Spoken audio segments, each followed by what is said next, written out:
아들의 죽음은 내 인생의 시작이 아닌 끝이라고 생각했습니다. 그날 새벽 4시, 믿을 수 없는 전화 한 통이 내 세상을 무너뜨렸으니까요. 하지만 내 70년 인생에서 가장 큰 시련은 죽은 아들이 아닌 살아있는 며느리였습니다. 집 한 채와 손자마저 빼앗으려 했던 그녀의 계획을 알았을 때 나는 비로소 진짜 전쟁이 시작됐다는 것을 깨달았습니다. 그날 새벽 4시 영순 씨를 깨운 건 병원에서 온 전화였습니다. 잠에서 덜 깬 채로 받은 전화기 너머로 들려온 말은 믿을 수가 없었죠. 의사는 차분한 목소리로 설명했습니다. 급성 심근경색이라고 새벽 2시경에 응급실로 실려왔지만 이미 늦었다고 말이죠. 영순 씨는 전화기를 들고 한참을 멍하니 서 있었습니다. 어제까지도 멀쩡하던 아들이 갑자기 세상을 떠났다니 도저히 실감이 나지 않았거든요. 서둘러 병원으로 향하는 택시 안에서 영순 씨는 계속 눈물만 흘렸습니다. 남편 잃고 10년을 혼자 버텨왔는데 이제 하나뿐인 아들마저 먼저 보내게 됐다는 현실이 너무 참혹했어요. 아들의 나이 고작 40이 조금 넘었을 뿐인데 살았으면 얼마나 살았다고 이렇게 갑자기 떠날 수가 있나 싶었습니다. 병원에 도착했을 때 아들의 곁을 지키던 건 며느리 지연 씨였습니다. 그런데 이상하게도 지연이는 눈물 한 방울 흘리지 않고 있었어요. 그저 멍하니 앉아서 핸드폰만 들여다보고 있더라고요. 영순 씨가 눈물범벅이 된 얼굴로 달려가자 지연이는 그제야 고개를 들었습니다. 어머님 오셨군요. 준서는 친구 엄마가 봐주고 있어요. 목소리도 담담했고 표정도 크게 흔들리지 않았습니다. 물론 사람마다 슬픔을 표현하는 방식이 다르긴 하지만 남편을 잃은 사람의 모습치고는 너무 차분해 보였거든요. 영순 씨는 그 순간부터 뭔가 이상하다는 느낌을 받기 시작했습니다. 장례식장에서 3일간 치러진 장례 기간 동안 영순 씨의 의심은 점점 커져갔어요. 지연이는 조문객들 앞에서도 눈물을 거의 흘리지 않았고 오히려 차분하게 사람들을 응대했습니다. 심지어 장례 절차에 대해서도 미리 다 알아본 듯 척척 처리해 나가더라고요. 지연아, 넌 괜찮니? 너무 무리하지 마. 괜찮아요. 민호 오빠가 편히 갈 수 있게 해야죠. 말은 그럴듯했지만 영순 씨에게는 뭔가 연기하는 것처럼 느껴졌습니다. 특히 조문객들이 없을 때 지연이가 핸드폰으로 누군가와 주고받는 문자 메시지들이 신경 쓰였어요. 남편이 죽었는데 그렇게 자주 연락할 일이 있을까 싶었거든요. 장례를 마친 다음 날 오전 지연 씨가 영순 씨를 찾아왔습니다. 준서를 데리고 와서는 뭔가 심각한 표정을 지었어요. 영순 씨는 며느리가 슬픔을 털어놓으려나 싶어서 차를 끓여주었습니다. 그런데 지연이가 꺼낸 이야기는 예상과 완전히 달랐어요. 민호가 모르게 진 빚이 있다는 거였습니다. 1억 원이나 되는 큰 돈이었죠. 어머님, 오빠가 회사에서 문제가 있었나 봐요. 투자한다고 카드론이랑 대출을 받았는데. 영순 씨는 깜짝 놀랐습니다. 아들이 그런 고민을 혼자 안고 있었다니 왜 말하지 않았을까 싶어서 마음이 아팠어요. 하지만 지연이의 다음 말에 더 큰 충격을 받았습니다. 그리고 어머님, 죄송한 말씀인데 당분간 저희가 여기서 살게 해주시면 안 될까요? 전세집 계약도 끝나고 빚 갚고 남은 돈은 여윳돈으로 갖고 있게요. 준서 있으니까 제가 당장 일을 할 수 있는 입장도 아니고요. 무엇보다 당장 갈 곳이 없어요. 영순 씨는 당황했습니다. 물론 며느리와 손자가 갈 곳이 없다면 도와줘야겠지만 뭔가 준비된 느낌이 들었거든요. 장례를 치른 지 며칠이나 지났다고 이미 모든 걸 정리해 놓은 것 같았죠. 그래, 당연히 여기 있어야지. 준서도 있는데 어디 가겠니? 고마워요. 정말 며칠만요. 그런데 며칠이라는 말과 달리 지연이는 말이 끝나기 무섭게 그날 오후부터 본격적으로 짐을 가져오기 시작했습니다. 영순 씨는 속으로 의아했지만 아들을 잃은 슬픔의 며느리까지 의심하고 싶지는 않았어요. 저녁 무렵 준서가 영순 씨 무릎에 앉아서 말했습니다. 할머니, 아빠 언제 집에 와요? 영순 씨는 가슴이 미어졌습니다. 아직 어린 손자에게 아빠가 영영 돌아오지 않는다는 걸 어떻게 설명해야 할지 몰랐거든요. 그런데 지연이의 반응이 또 이상했어요. 준서야, 아빠는 이제 하늘나라에 가셨어. 우리 이제 할머니랑 살자. 너무 담담한 목소리였습니다. 마치 이미 여러 번 연습한 말 같았어요. 그날 밤 영순 씨는 잠이 오지 않아 거실에서 차를 마시고 있었습니다. 아들 생각에 잠을 이룰 수가 없었거든요. 그런데 며느리 방에서 작은 목소리로 전화하는 소리가 들려왔어요. 응, 이제 여기서 살기로 했어. 빚 문제는 어차피 상속 포기하면 되고. 집은 시어머니 명의니까 괜찮아. 곧 정리될 거야. 영순 씨는 얼어붙었습니다. 상속 포기, 집 문제, 뭔가 자신이 모르는 계획이 있는 것 같았어요. 며느리가 단순히 갈 곳이 없어서 도움을 청한 게 아니라 처음부터 다른 목적이 있었던 건 아닌가 싶었습니다. 다음 날 아침, 영순 씨는 지연 씨에게 조심스럽게 물어봤어요. 지연아, 내가 들으려고 한 건 아닌데 거실에 있다가 너 통화하는 소리를 들어서 상속 포기 얘기를 들었는데 그게 뭔 소리니? 지연이는 순간 당황하는 기색을 보였지만 이내 침착하게 대답했습니다. 아, 오빠 빚 때문에요. 상속받으면 빚까지 물려받아야 하거든요. 그것보다는 포기하는 게 나을 것 같아요. 그래서 그냥 해본 이야기예요. 그럴듯한 설명이었지만 영순 씨는 석연치 않았습니다. 상속 포기를 하면 아들의 모든 재산을 포기하는 건데 며느리가 그렇게 쉽게 결정할 문제인가 싶었거든요. 그런 중요한 일을 혼자 결정하면 어떡해? 나랑도 상의해야지. 어머님은 상관없으세요. 오빠 명의로 된 재산이 별로 없어서요. 재산이라고 해봤자 빚이랑 전세금이 거의 전부라 통장에 돈이 거의 없더라고요. 그 순간 영순 씨는 등골이 서늘해졌습니다. 며느리의 말투에서 뭔가 계산적인 느낌이 강하게 들었거든요. 마치 이미 모든 걸 알아보고 계획을 세워놓은 것 같았어요. 영순 씨는 지연이가 또 전화하는 소리를 들었습니다. 빠르면 한 달 안에 시어머니는 별로 아는 게 없으셔서 집만 확보하면 돼. 이번엔 확실히 들었습니다. 지연이가 누군가와 자신에 대해 그리고 집에 대해 이야기하고 있었어요. 영순 씨는 가슴이 두근거렸습니다. 설마 며느리가 자신의 집을 노리고 있는 건 아닌지, 아들의 죽음을 이용하려는 건 아닌지 무서운 생각이 들기 시작했거든요. 그날 저녁, 지연이는 영순 씨에게 조심스럽게 말을 꺼냈습니다. 어머님, 한 가지 부탁이 있는데요. 준서 양육 문제 때문에 제가 당장 일자리를 구하는 게 어렵잖아요. 아이 낳고 하면서 경력도 단절인데다가 상황이 그래서 드리는 말씀인데 당분간 생활비가. 영순 씨는 무릎이 떨렸습니다.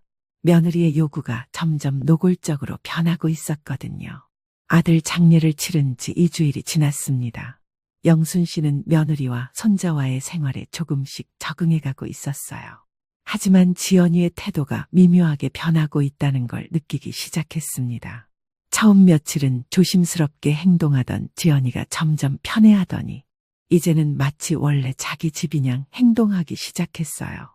영순 씨 허락 없이 가구 배치를 바꾸기도 하고 냉장고 정리도 자기 마음대로 했습니다. 그날 오후 준서가 학교에서 돌아와 영순 씨에게 달려왔어요.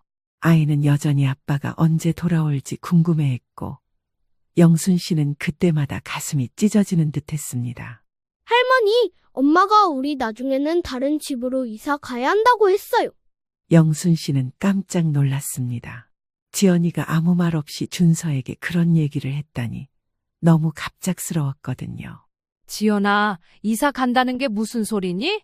지연이는 거실 소파에 앉아서 핸드폰을 보다가 고개를 들었습니다. 표정이 예전과는 사뭇 달랐어요.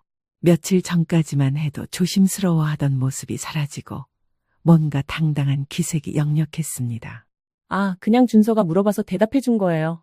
나중에도 여기서 계속 살 수는 없잖아요. 영순 씨는 당황했습니다. 왜 갑자기 이사 얘기가 나오는지 이해할 수 없었거든요. 그럼 어디로 갈 생각이니? 전셋집 계약도 끝나고 갈 곳도 없다며. 그게 말이에요. 준서한테 이야기한 것은 나중에 이사 간다는 이야기였고요. 지금은 사실 이사 갈 형편은 안 돼요. 그리고 어머님 한 가지 부탁을 드려도 될까요?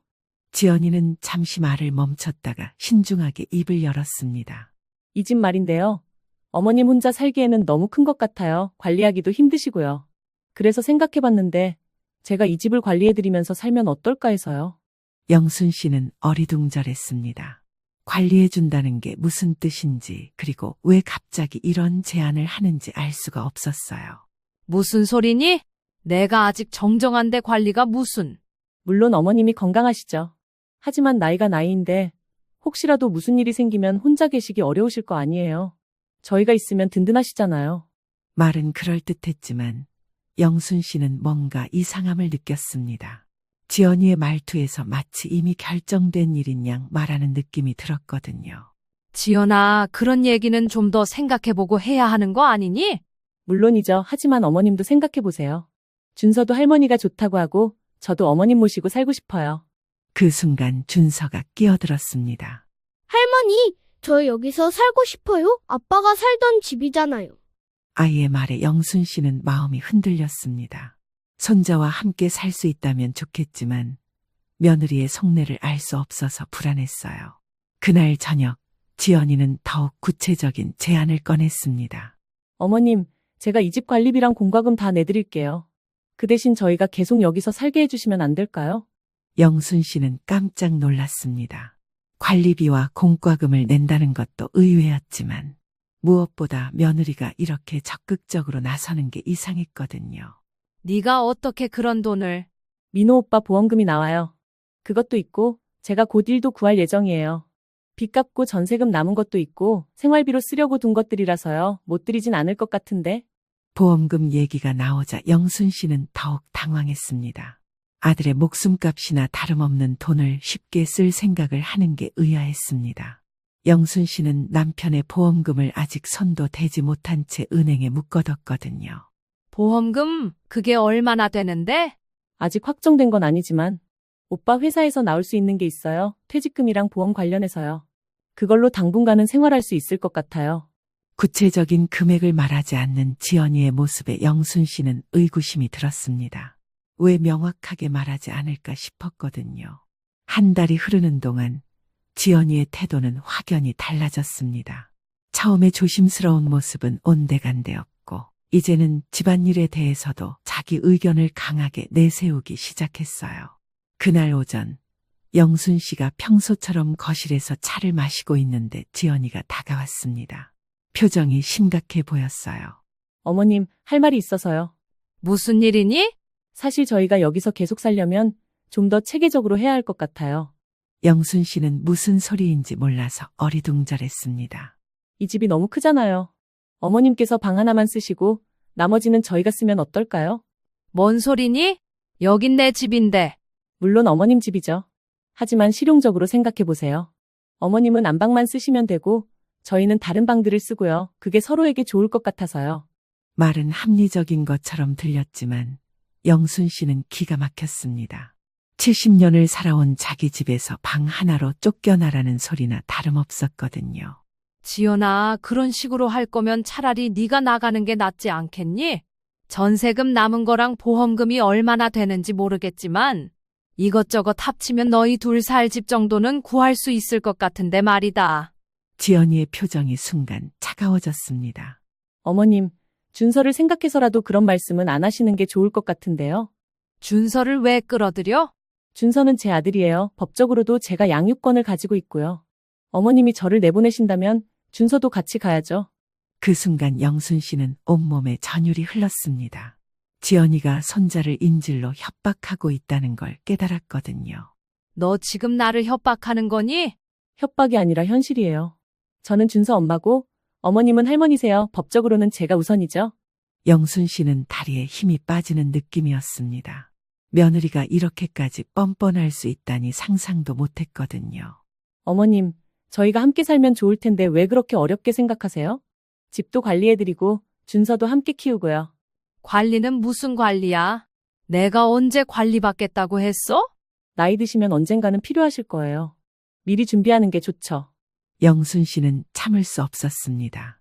자신을 마치 인지 능력이 떨어진 노인 취급하는 며느리의 태도가 모욕적이었어요. 지연아, 네가 너무 앞서 나간다. 당분간만 있겠다고 해놓고 이게 뭐니? 말 맞다. 나 언젠간 나가서 살 거면 미리 어느 정도는 생각을 해둬야지. 어머님도 현실을 받아들이세요. 이제 상황이 바뀌었잖아요. 오빠도 없고 준서는 제가 키워야 하고요. 그날 오후 영순 씨는 답답한 마음에 동네를 산책했습니다.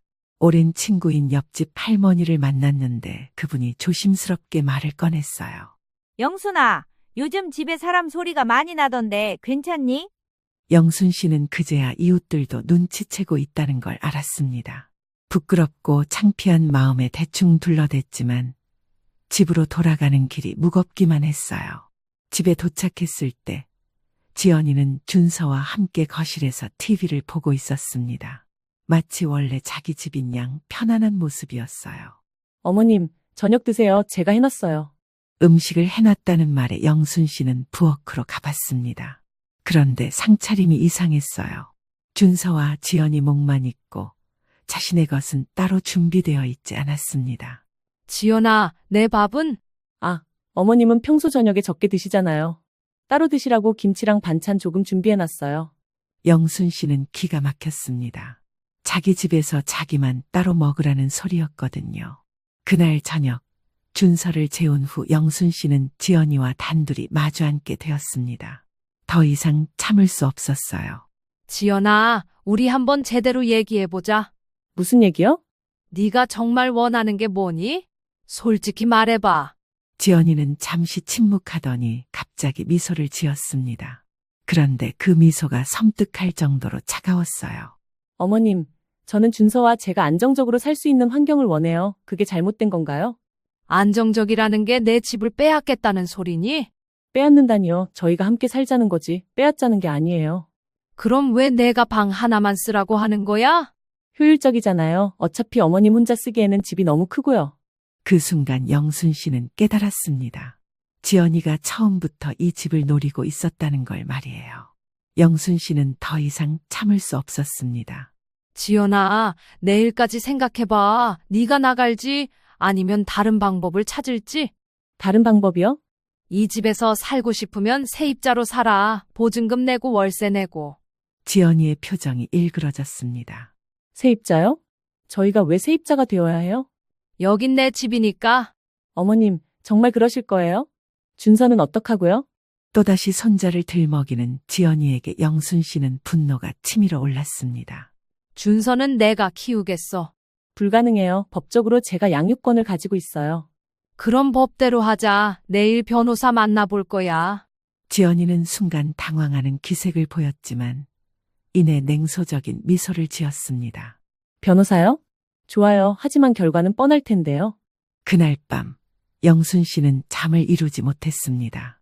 며느리의 변한 모습에 충격받은 것도 있었지만 무엇보다 손자를 빼앗길지도 모른다는 두려움 때문이었어요. 이제 정말 전쟁이 시작된 것 같았습니다. 지연이와의 심각한 대화 후 며칠을 고민한 영순 씨는 마침내 전문가의 도움을 받기로 결심했습니다.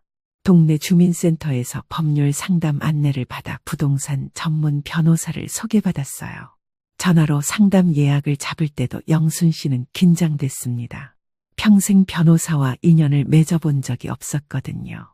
하지만 손자를 위해서라도 꼭 해결해야 한다는 마음으로 용기를 냈어요. 전화를 받은 직원이 말하기를 박미영 변호사는 특히 노인 재산권 보호 사건을 많이 다룬다고 했습니다. 영순 씨는 당일 오전에 만나달라고 간곡히 부탁했어요. 하루라도 늦으면 며느리가 또 무슨 일을 벌일지 모를 것 같았거든요. 법무사무소는 시내 중심가에 있는 큰 건물 8층에 위치해 있었습니다. 영순 씨는 평생 이런 곳에 와본 적이 없어서 긴장됐지만 손자를 위해서라도 꼭 해결해야 한다는 마음으로 용기를 냈어요.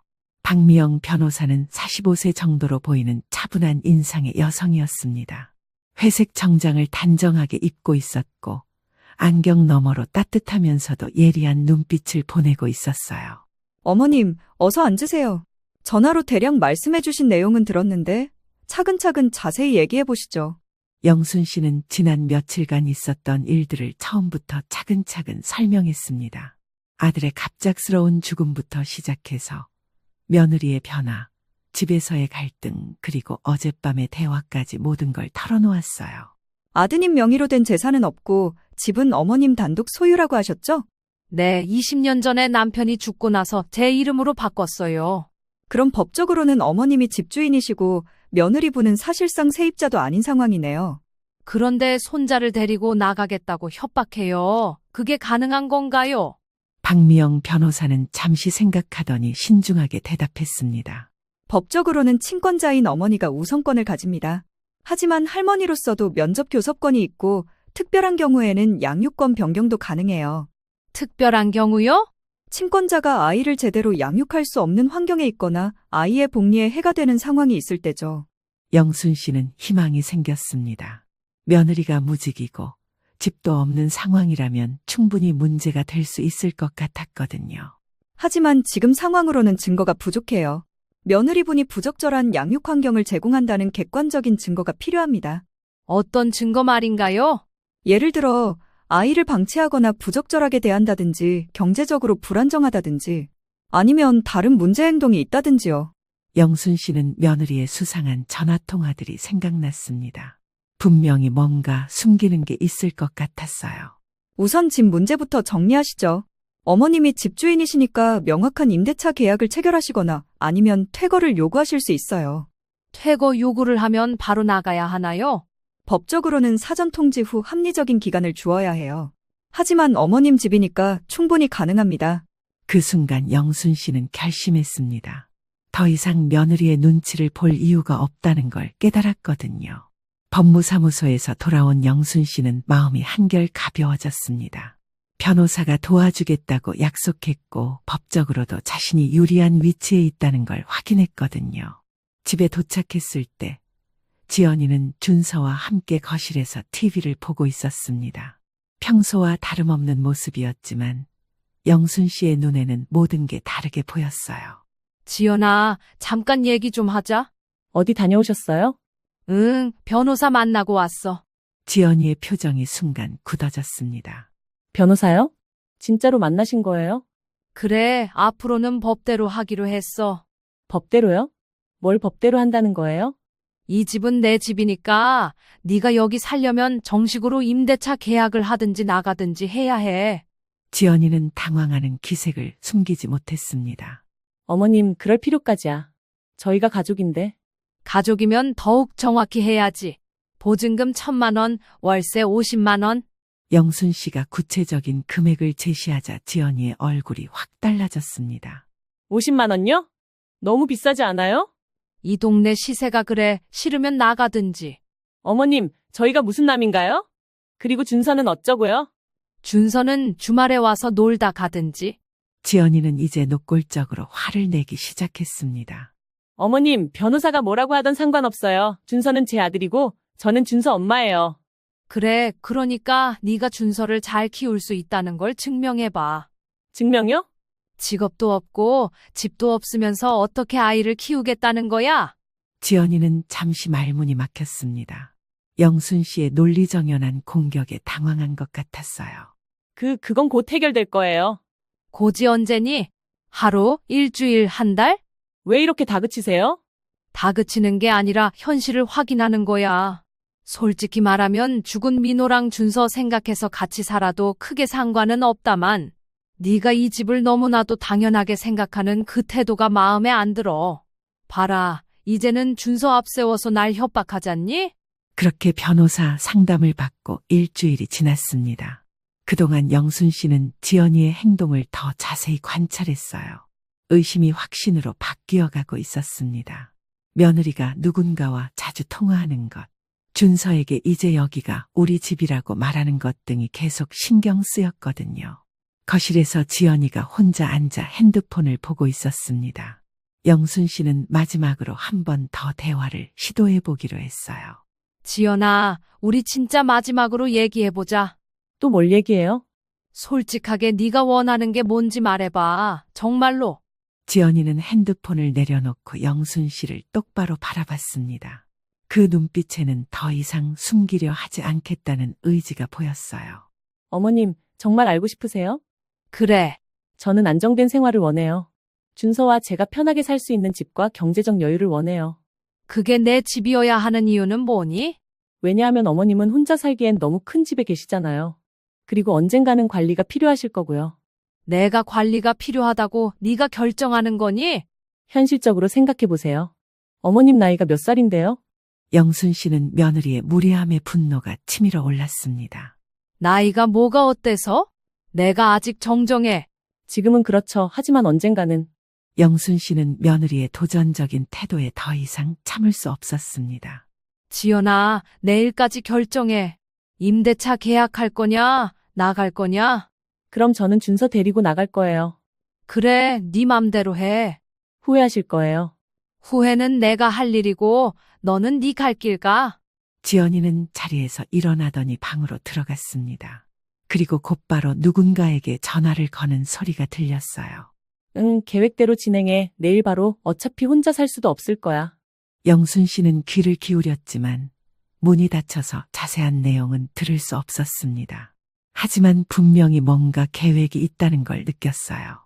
며느리가 도대체 무슨 계획을 세우고 있는 걸까요? 지연이와의 마지막 대화 후 2주일이 지났습니다. 그동안 두 사람 사이의 긴장감은 계속 높아져만 갔어요. 지연이는 점점 더 대담해졌고 영순 씨는 박 변호사와 함께 대응 방안을 세우고 있었습니다. 그런데 그날 아침 정말 상상도 못한 일이 벌어졌습니다. 영순 씨가 평소처럼 아침 운동을 다녀왔습니다. 씻고 나와 점심 거리를 사러 집 앞 마트를 가려던 참이었습니다.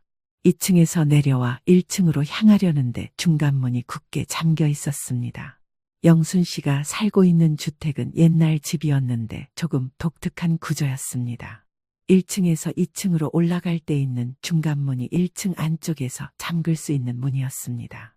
1층에서 잠그면 2층에서는 1층으로 내려올 수 없는 구조였던 겁니다. 지연이가 준서를 데리고 나가면서 문을 잠가버린 거였습니다. 지연아, 문 왜 잠그고 그래? 하지만 아무런 대답이 없었어요. 영순 씨는 당황해서 현관문을 두드려봤지만 꼼짝도 하지 않았습니다. 그제야 깨달았어요. 며느리가 자신을 집 안에 일부러 가둬버린 거라는 걸 말이죠.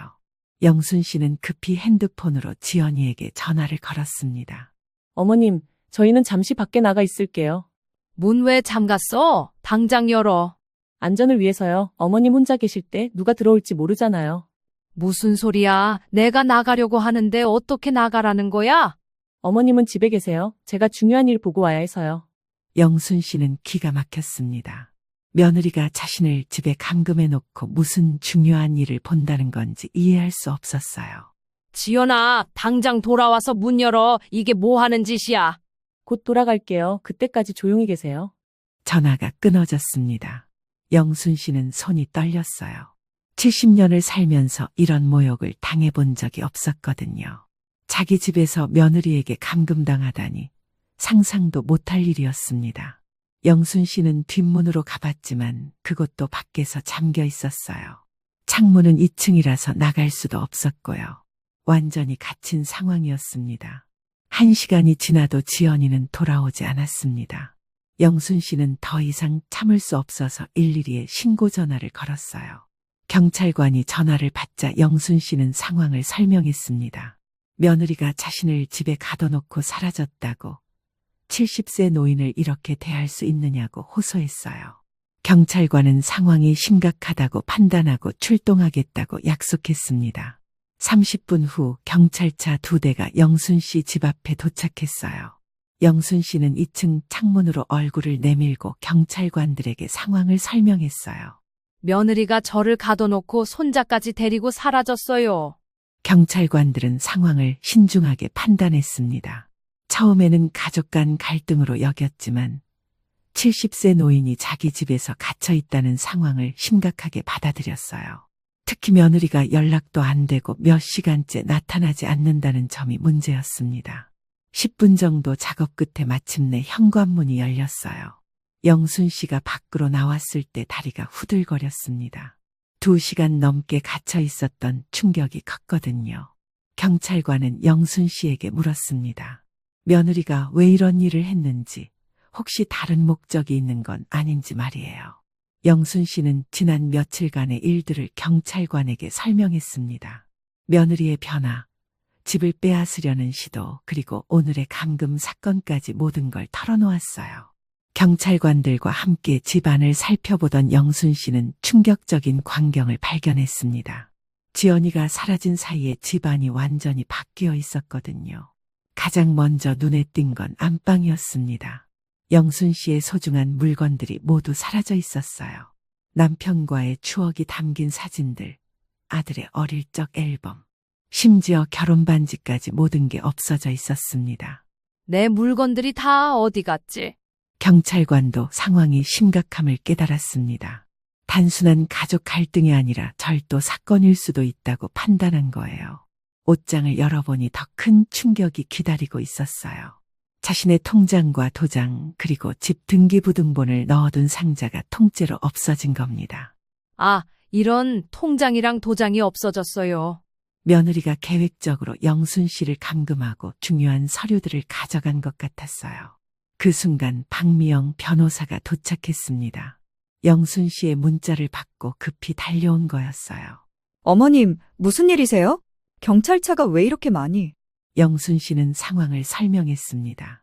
박 변호사는 심각한 표정으로 들었어요. 이건 단순한 가정 갈등이 아니네요. 명백한 범죄 행위입니다. 박 변호사는 경찰관에게 법적인 조언을 해주었습니다. 노인 감금과 절도는 형사처벌 대상이라고, 그리고 집 소유권 문제도 함께 해결해야 한다고 말했어요. 그때 영순 씨의 핸드폰이 울렸습니다. 지연이에게서 온 전화였어요. 어머님, 경찰 부르셨다면서요? 당연하지. 너 지금 어디 있어? 저희는 안전한 곳에 있어요. 어머님이 저희를 위협하셔서 피한 거예요. 위협. 내가 언제 너를 위협했어? 변호사까지 고용해서 저희를 쫓아내려고 하잖아요. 내 집에서 나가라는 게 위협이야? 어머님, 준서는 제가 키울 거예요. 그리고 필요한 건 이미 다 가져왔어요. 필요한 거? 내 통장이랑 도장 가져간 거 너지? 그건 준서 양육비로 필요해서요. 영순 씨는 기가 막혔습니다. 지금 통화를 녹음하고 있습니다. 절도를 인정하는 발언으로 간주될 수 있어요. 지연이는 박 변호사의 목소리를 듣고 당황한 것 같았어요. 절도가 아니라 생활비예요. 저는 준서 엄마니까 권리가 있어요. 타인의 금융자산을 무단으로 가져가는 건 절도입니다. 가족이라고 해서 예외가 되지 않아요. 지연아, 당장 돌아와서 내 물건들 다 돌려놔. 안 돼요. 이제 저희는 새로운 삶을 시작할 거예요. 전화가 끊어졌습니다. 영순 씨는 온몸이 떨렸어요. 며느리가 손자까지 데리고 완전히 사라질 것 같았거든요. 감금 사건 이후 3일 동안 경찰은 지연이의 행방을 찾기 위해 수사를 진행했습니다. 핸드폰 위치 추적과 함께 주변 CCTV를 확인한 결과 놀라운 사실들이 하나씩 드러나기 시작했어요. 가장 충격적인 건 지연이가 혼자가 아니라는 사실이었습니다. CCTV에 찍힌 모습을 보니 30대 후반으로 보이는 남성과 함께 행동하고 있었어요. 그것도 상당히 친밀한 관계로 보였습니다. 경찰관은 영순 씨에게 물었습니다. 혹시 며느리에게 남자친구가 있는지 아는지 말이에요. 남자친구요? 그럴 리가요. 남편 죽은 지 겨우 한 달도 안 됐는데. 하지만 CCTV는 거짓말을 하지 않았습니다. 지연이는 분명히 다른 남성과 친밀한 관계였어요. 심지어 그 남성이 준서의 손을 잡고 걷는 모습까지 찍혀 있었습니다. 박미영 변호사는 추가 조사를 제안했습니다. 지연이의 과거를 더 자세히 알아봐야 한다고 말이에요. 어머님, 혹시 며느리분의 이전 주소나 직장을 아세요? 잘 모르겠어요. 민호가 자세히 말해준 적이 없어서. 박 변호사는 자신의 인맥을 통해 조사를 시작했습니다. 그리고 몇 시간 후 충격적인 사실들이 드러났어요. 어머님, 큰일입니다. 며느리분이 사기 전과가 있어요. 사기 전과요? 네, 이전 결혼에서도 비슷한 일을 했었대요. 남편이 죽자마자 재산을 가로채고 사라진 거예요. 영순 씨는 눈앞이 캄캄해졌습니다. 며느리가 처음부터 계획을 세우고 접근한 거였나요? 더 심각한 건 현재 함께 있는 남성이 사기단 일원일 가능성이 높다는 거예요. 이미 다른 지역에서도 비슷한 사건들이 여러 번 있었어요. 경찰관도 수사 결과를 전해주었습니다. 지연이가 사용한 신용카드 내역을 보니 며칠 전부터 고급 호텔에서 그 남성과 함께 지내고 있었다는 거였어요. 그럼 민호가 죽기 전부터 바람을 피웠다는 소리예요? 경찰관은 고개를 끄덕였습니다. 카드 사용 내역과 핸드폰 통화 기록을 보면 적어도 과거부터 계속해서 관계가 있었던 것 같다고 했어요. 영순 씨는 주저앉고 싶었습니다. 아들이 그렇게 고생스럽게 일하는 동안 아내는 다른 남자와 바람을 피우고 있었다니 너무 참혹했거든요. 어머님, 지금이라도 늦지 않았어요. 모든 걸 되찾을 수 있어요. 준서는 어떻게요? 저 나쁜 사람들이 아이를. 아이도 찾을 수 있습니다. 사기범과 함께 있는 상황이라면 아동보호 차원에서 분리할 수 있어요. 경찰은 전국에 수배령을 내렸습니다. 지연이와 그 남성 그리고 준서의 행방을 찾기 위해서였어요.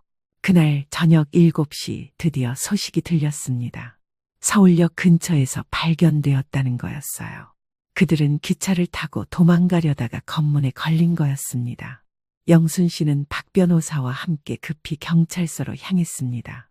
마침내 준서를 다시 만날 수 있다는 생각에 가슴이 뛰었어요. 경찰서에 도착했을 때 준서가 울고 있는 모습을 봤습니다.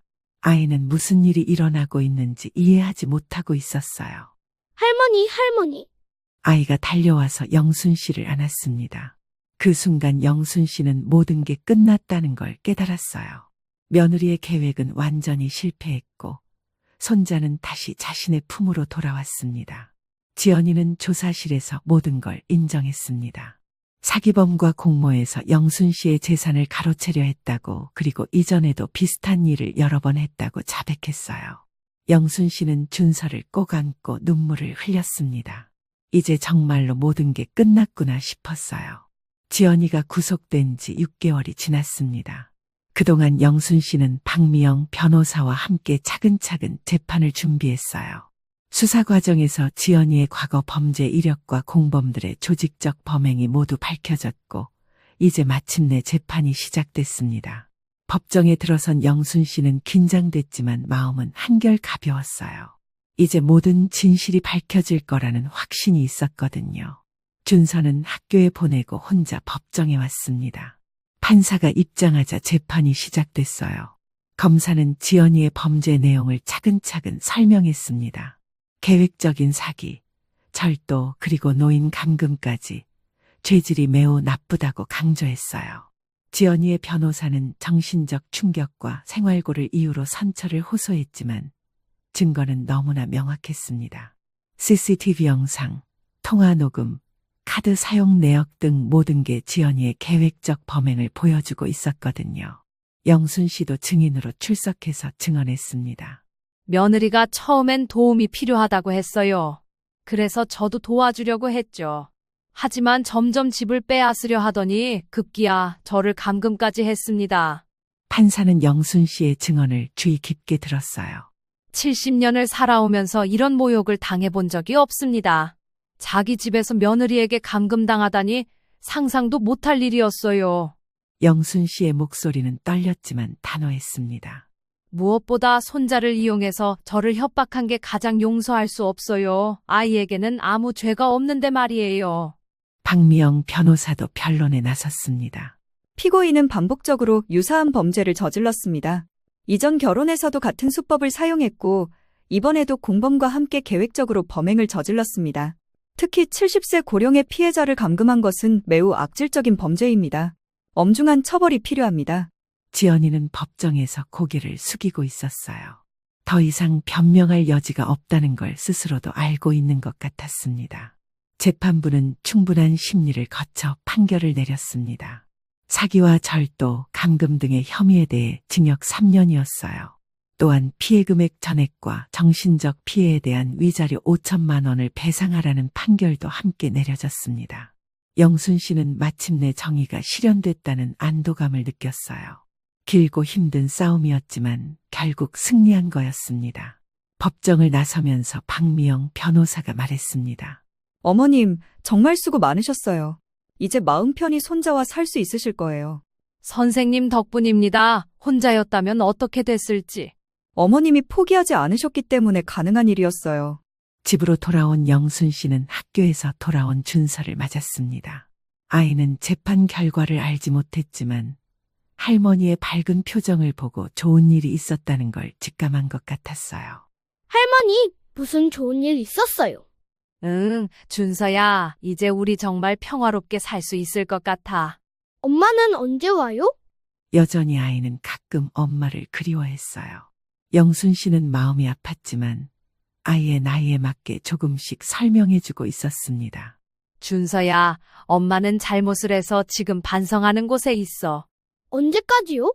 좀 오래 걸릴 것 같아. 하지만 할머니가 준서를 잘 돌봐줄 거야. 할머니, 저는 할머니가 좋아요. 할머니도 준서가 세상에서 제일 소중해.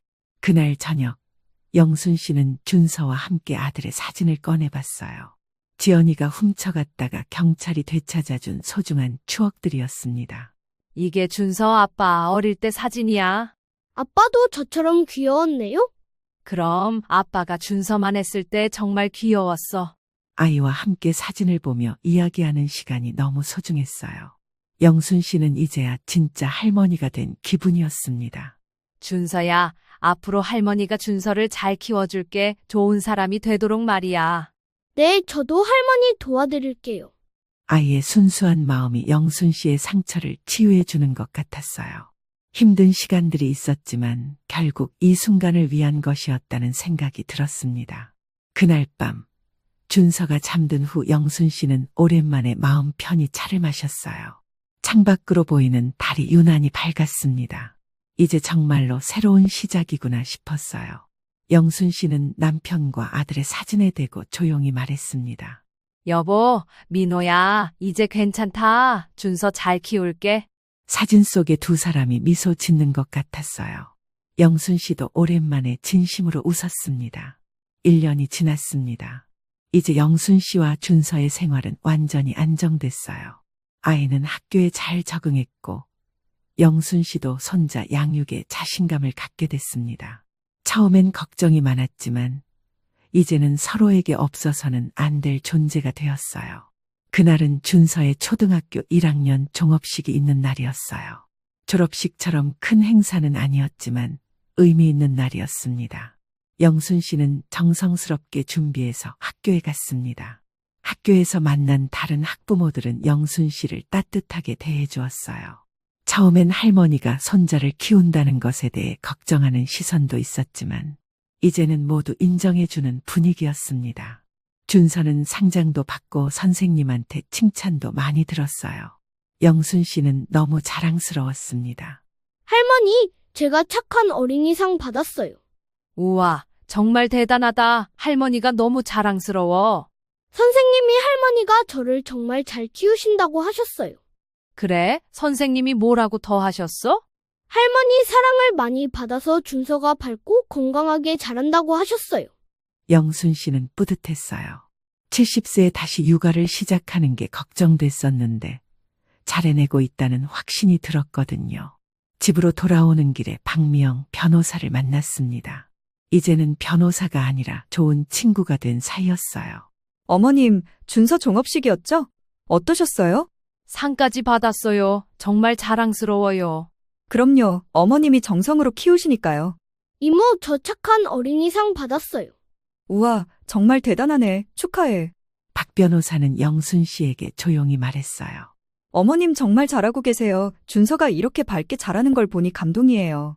처음엔 걱정이 많았는데 이제는 자신감이 생겼어요. 앞으로도 힘든 일 있으면 언제든 연락하세요. 고마워요. 선생님 덕분에 이 모든 게 가능했어요. 그날 저녁, 영순 씨는 준서와 함께 특별한 저녁을 준비했어요. 아이의 상장을 축하하는 의미였습니다. 할머니, 저 앞으로도 계속 착하게 살 거예요. 그래, 할머니도 준서가 자랑스러운 어른이 될 수 있도록 도와줄게. 할머니, 사랑해요. 할머니도 준서 사랑해. 두 사람은 따뜻하게 저녁을 먹었어요. 창밖으로는 봄꽃이 활짝 피어 있었고 집 안에는 웃음소리가 가득했습니다. 영순 씨는 이제야 진정한 평화를 찾았다는 생각이 들었어요. 아들을 잃은 슬픔은 여전히 있었지만 손자와 함께하는 새로운 삶이 그 아픔을 치유해주고 있었습니다. 준서와 함께하는 새로운 하루하루가 기대됐습니다. 이제 영순 씨에게는 복수나 분노가 아닌 사랑과 희망이 가득했어요. 70세에 시작한 새로운 인생이었지만 그 어느 때보다 의미 있고 보람찬 시간들이었습니다. 준서와 함께하는 평범하지만 소중한 일상. 그것이 바로 영순 씨가 원했던 진짜 행복이었습니다. 이번 사연의 주인공은 67살 신영자 씨입니다. 최근에 신 씨는 며느리와 그녀의 식구들 때문에 엄청난 스트레스를 받고 어디 주변에 말 못할 속사정으로 마음 고생하고 있었습니다. 도대체 무슨 사연이 있었고 어떻게 해결을 한 것일까요? 신영자 씨는 남편과 함께 35년 전 분양받은 아파트에서 딸 지연이와 아들 강길태를 키워왔습니다. 딸 지연이는 일찍 시집을 가서 두 아이의 엄마가 되었고 신 씨 부부에게는 늦둥이 막내 길태만이 곁에 남아 있었습니다. 길태는 첫 아이 지연이를 낳고 몸이 좋지 않아 아이에 대한 희망이 사라져갈 때 기적처럼 찾아와준 존재였습니다. 그래서 그런지 가족 모두가 길태에게 온갖 사랑과 관심을 쏟아부었습니다. 그날도 평소와 다름없이 아침부터 분주하게 움직였습니다. 길태가 여자친구를 데려온다고 했기 때문입니다. 신 씨는 처음 만나는 자리라 긴장도 되고 설레기도 했습니다. 아들이 35, 이제는 결혼할 나이가 훌쩍 넘었지만 일에 치여 연애할 틈도 없다던 아이가 드디어 여자친구를 소개한다고 하니 신 씨의 가슴이 뛰었습니다. 여보, 오늘 국이간이 좀 싱거운가? 남편이 아침을 먹으며 말했습니다. 에이, 어제는 짜다더니 그냥 드세요. 오늘 손님 오는데 할 일이 얼마나 많은데. 알았어. 길태가 몇 시에 온다고 했더라? 3시쯤 온대. 저번에 딱 한 번 길에서 마주쳤는데 참 예쁘더라고. 우리 길태가 눈이 높아. 길태는 나름 안정적인 IT 회사에 다니고 있었습니다. 어릴 때부터 착하고 공부도 잘했지만 다소 우유부단한 면이 있어 걱정이 되기도 했습니다. 그래도 이제 제 나이에 좋은 사람 만나 결혼하면 그 모든 걱정이 해소될 것이라 믿었습니다. 집 청소를 마치고 갈비찜과 잡채, 시금치 나물 등 정성스럽게 음식을 준비했습니다. 그때 딸 지연이에게 전화가 왔습니다.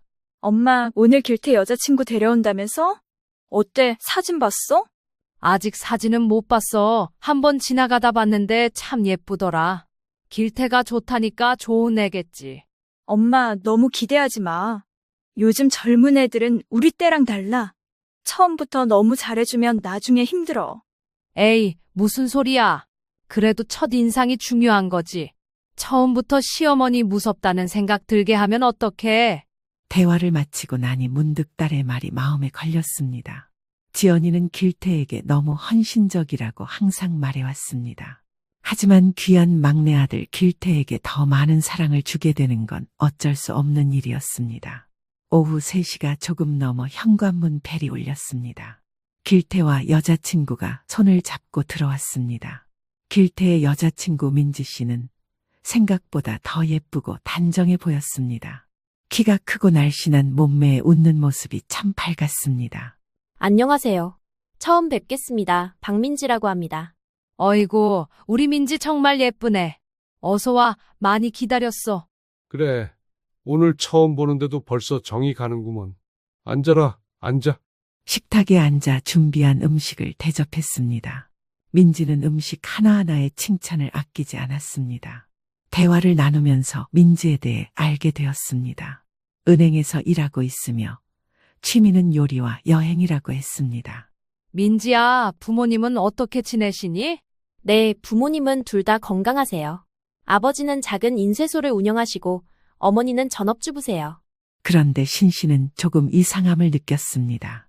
왠지 모르게 민지가 길태를 대하는 태도가 조금 냉랭해 보였기 때문입니다. 길태가 무슨 말을 하면 살짝 눈을 흘기거나 말을 자르는 모습이 보였습니다. 또한 자신의 집안에 대해 이야기할 때면 유독 자랑스러워하는 듯한 태도를 보였습니다. 길태 엄마가 아까부터 궁금해하는데 두 사람은 어떻게 만났니? 아, 그게 친구 소개로 만났어요. 처음엔 별 기대 없었는데 오빠가 너무 진지하고 성실해서 마음이 갔어요. 에이, 뭘. 내가 얼마나 쫓아다녔는데. 오빠, 그런 얘기는 됐어요. 민지가 길태의 말을 툭 자르자 순간 분위기가 어색해졌습니다. 제 눈에는 아들이 위축되는 모습이 보였고 그게 마음에 걸렸습니다. 저녁 식사가 끝나고 민지는 설거지를 돕겠다고 나섰습니다. 부엌에서 둘이 있을 때 민지에게 살짝 물었습니다. 민지야, 결혼에 대해서는 어떻게 생각하니? 아, 네, 저희 아직 그런 얘기까지는 안 했어요. 하지만 오빠가 원한다면 진지하게 생각해 볼 수 있을 것 같아요. 다만 다만? 요즘 결혼 준비가 쉽지 않잖아요. 집도 마련해야 하고 결혼식 비용도 만만치 않고. 그건 걱정 마. 우리가 길태 고모네 옆에 25평 아파트를 마련해 뒀어. 새 건물은 아니지만 깨끗하게 리모델링했거든. 이 말을 하자 민지의 표정이 살짝 굳었습니다. 웃는 얼굴이었지만 눈빛이 달라진 것을 놓치지 않았습니다. 무슨 생각을 하는지 궁금했지만 더 이상 캐묻지는 않았습니다.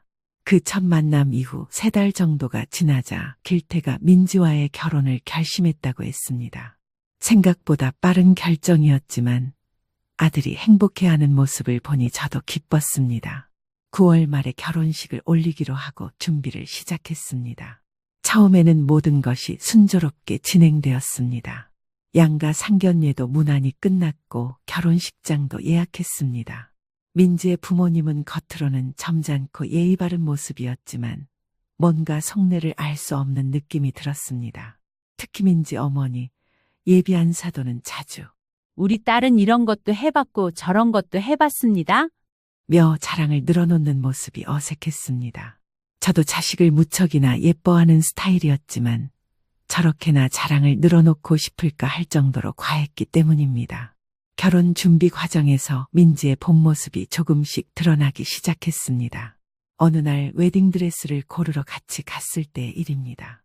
민지가 친구에게 전화하는 소리가 우연히 들렸습니다. 응, 결혼 준비 중이야. 아직 좀 불만족스럽긴 한데 괜찮아. 결혼 후에 더 좋은 조건으로 바꿀 수 있을 거야. 신혼집? 일단은 25평이라는데. 그래, 나도 그렇게 생각해. 곧 바꿀 거야. 그 전화를 듣고 순간 가슴이 철렁 내려앉았지만 예비 며느리에게 선입견을 갖지 않으려고 애써 그 말을 무시했습니다. 그런데 결혼 한 달 전 안사돈으로부터 전화가 왔습니다. 사돈, 미안한데 좀 만날 수 있을까요? 결혼 준비 관련해서 의논할 게 있어서요. 네, 그럼요. 어디서 만날까요? 다음 날 동네 카페에서 예비 안사돈을 만났습니다. 그녀는 평소보다 더 화려하게 차려입고 있었습니다.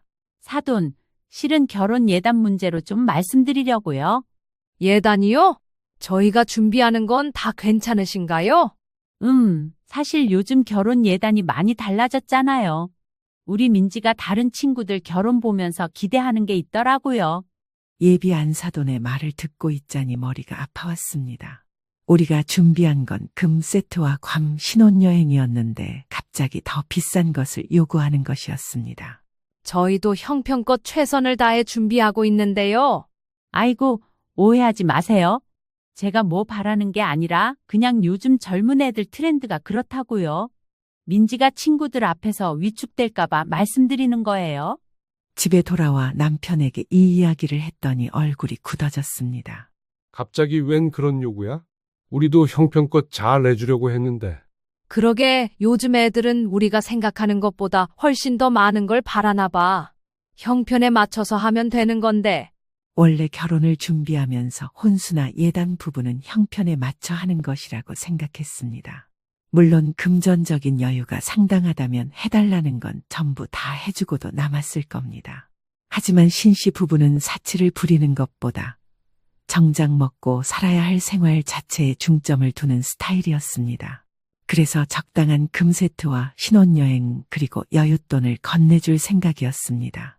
젊은 사람들은 생각이 다르다는 말에 저희 부부는 무엇이 잘못된 것인지 깊이 생각하기 시작했습니다. 그리고 결혼 2주 전 더 큰 문제가 터졌습니다.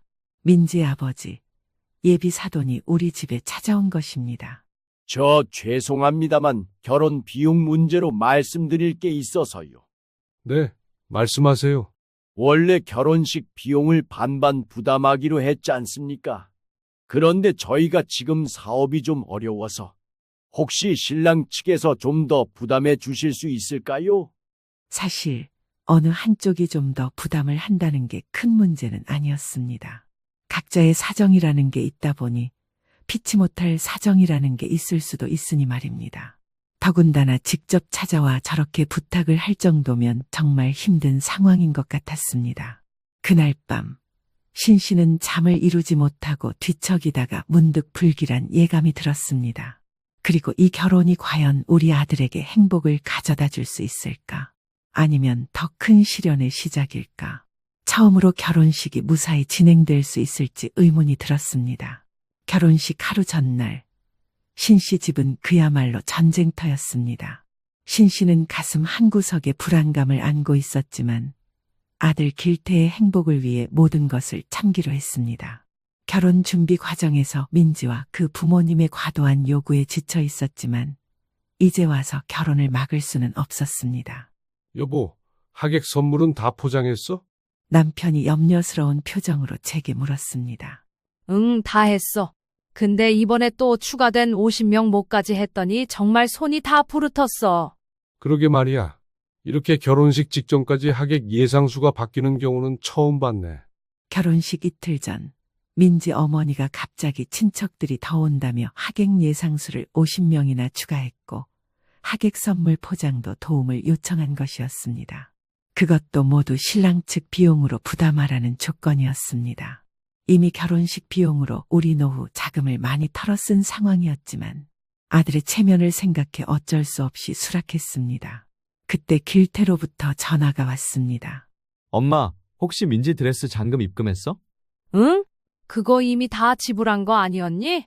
그게 민지가 마음에 드는 드레스로 바꿨대. 차액을 오늘까지 입금해야 한다는데. 또 다른 추가 비용이었습니다. 한숨이 나왔지만 이미 결혼식이 코앞이라 거절할 수 없었습니다. 결혼 준비 내내 이런 식이었습니다.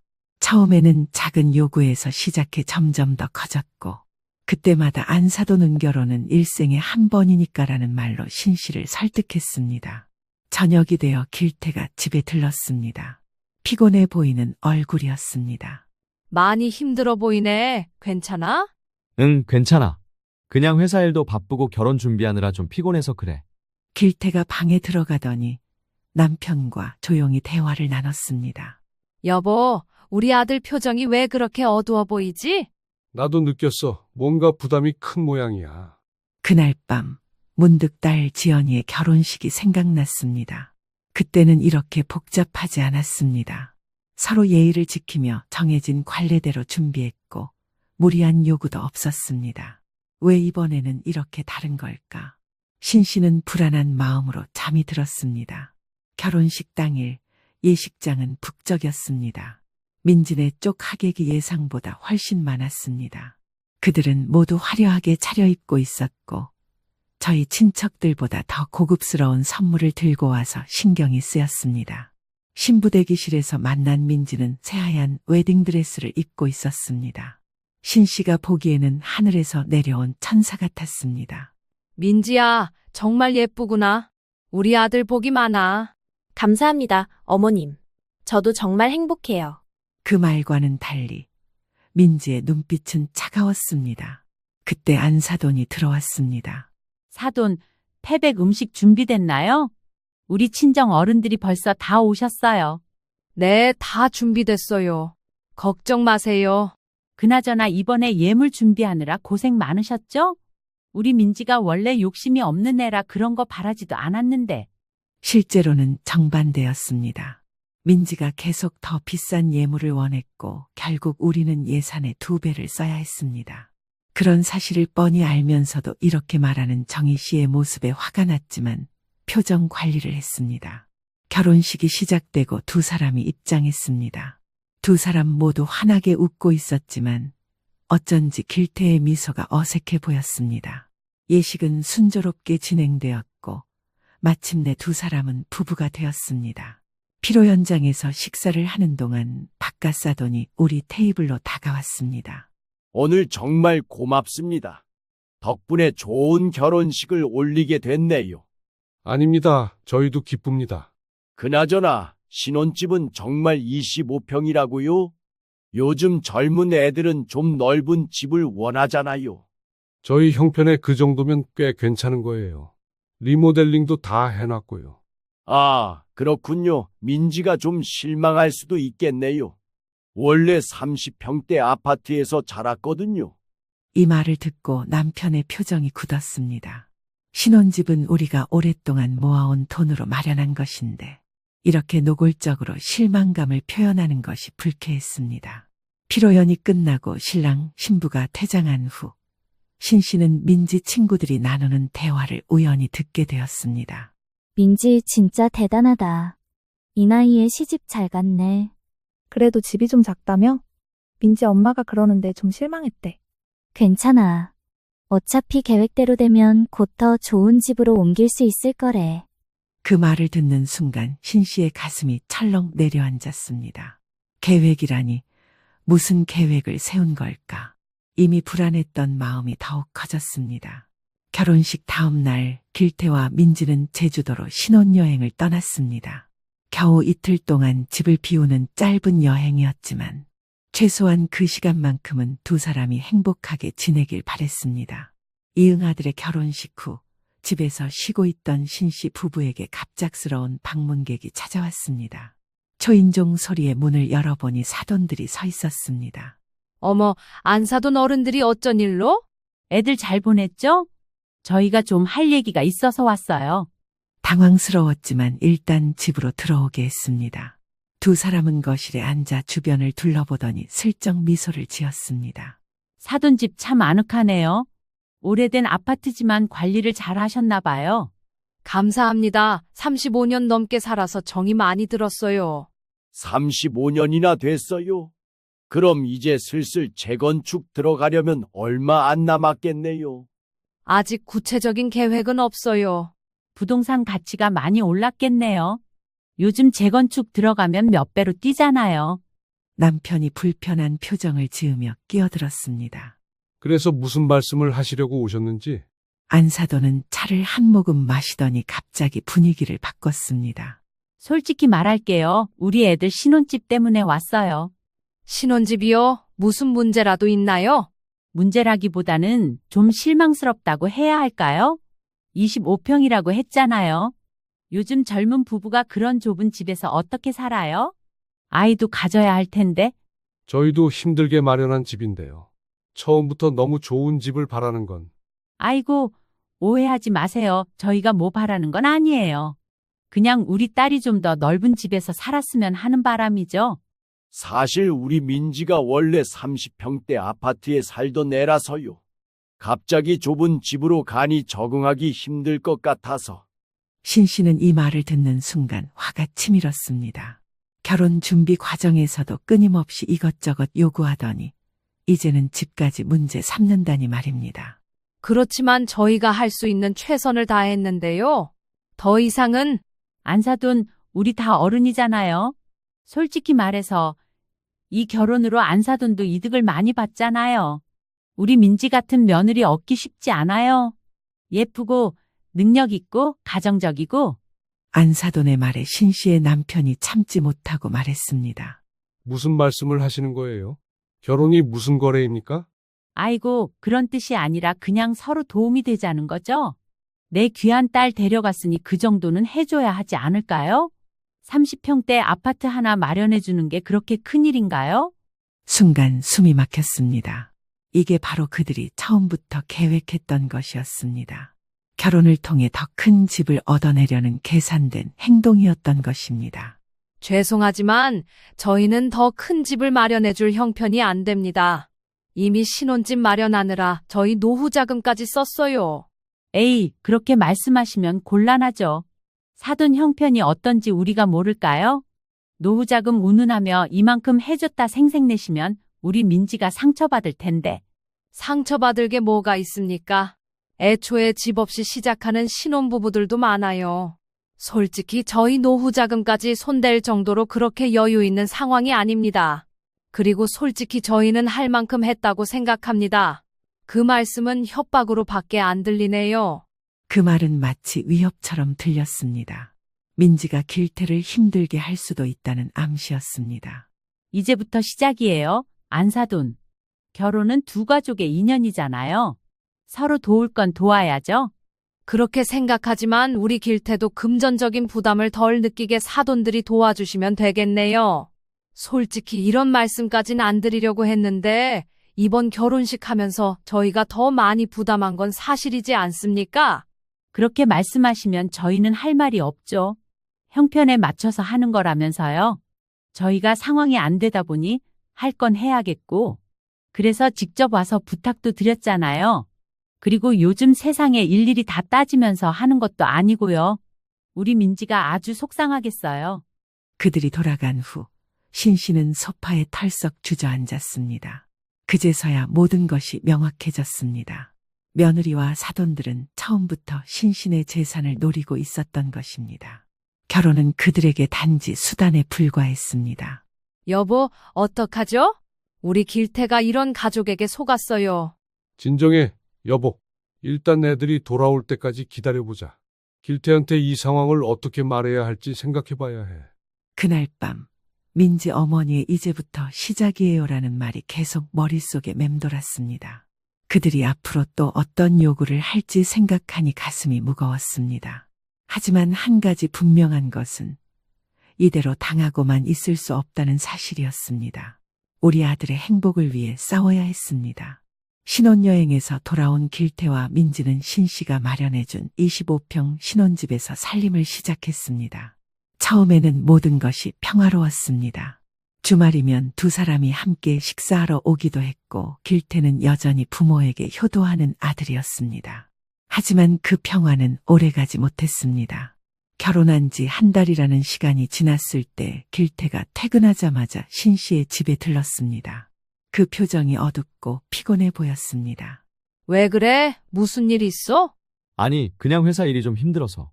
정말 회사 일뿐이야? 민지랑은 잘 지내?